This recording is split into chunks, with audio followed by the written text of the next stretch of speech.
I was born into the apocalypse. It's probably unhelpful to throw around a word like apocalypse, and to be honest, I couldn't tell you whether it's even apt. It looks like an apocalypse from here, or from now. From a distance, it looks like the world ended. Maybe it did. But, and I suspect that this isn't something people like to admit, I've seen a lot of people who lived through that time not admitting this. It didn't feel like an apocalypse. It just felt like life. For the most part, anyway. I'm sure there were moments, I'm sure there were times when the constant pressure of catastrophe shook my bones, but for the most part it went unnoticed, familiar, like a nearby train that passes every day. Moments pass, and it's hard to focus on the chaos about you, war and disease for miles around, when what's in front of you is so close.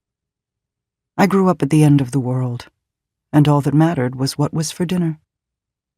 The generations who did not experience the Great Reckoning think of it as a cataclysm, with a clear beginning and end, like a curtain opening and closing on a 40-year-long epic tragedy. But the end of the world comes with neither whimper nor bang.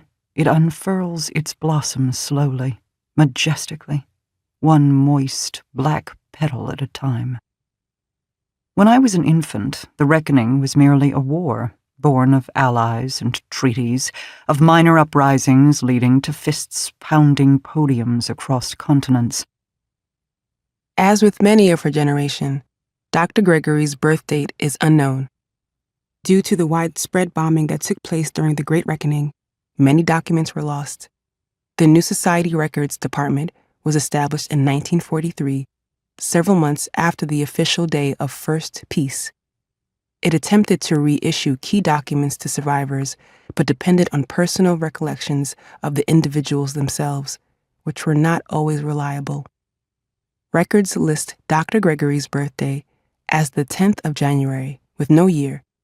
It seems likely that she was born sometime between 1908 and 1911. The official start of the Great Reckoning is now considered to be the July riots in Ghent in 1912. The war was messy and sprawling, having nothing to do with land or resources or acquisition. It was driven by nationalist identity crises and temper tantrums. It was waged by vast families with hurt feelings and destructive weapons standing under flags. I was born into war, and I grew up in something much, much worse. People tend to look at events of mass eradication as if they're simple, finite. A pandemic kills 100,000, an earthquake kills 5,000, and then it's done. We tend not to look too closely, so we miss the fact that disease, wars, and storms linger long after they're gone. The tornado passes and you are unscathed, only you die weeks later because of dehydration, malnutrition. You fall ill and seek assistance, but what medical facilities remain are overwhelmed by those with missing limbs or shattered bones. The idea of an apocalypse is a comfort, because it makes death seem like something we can all experience together, in a single moment, a colorful firework burst. But mostly death is something you keep to yourself. In reality, the apocalypse is most likely to be you, alone in a room with the flu. I have known death all my life. I fear it, of course, but it is familiar. Death is a stray dog I have taken in and fed, not because I love it, but because I don't want it biting me out of hunger. I had a family once. These days no one has families, so when I tell people about mine, it is all they want to talk about. That and what the war was like, I suppose. I can't help them, though. At this distance, all I remember of my family is their deaths. Miri, did you love your family no matter what?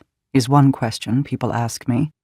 Even if you didn't like your family, did you still care for and protect them? Is another.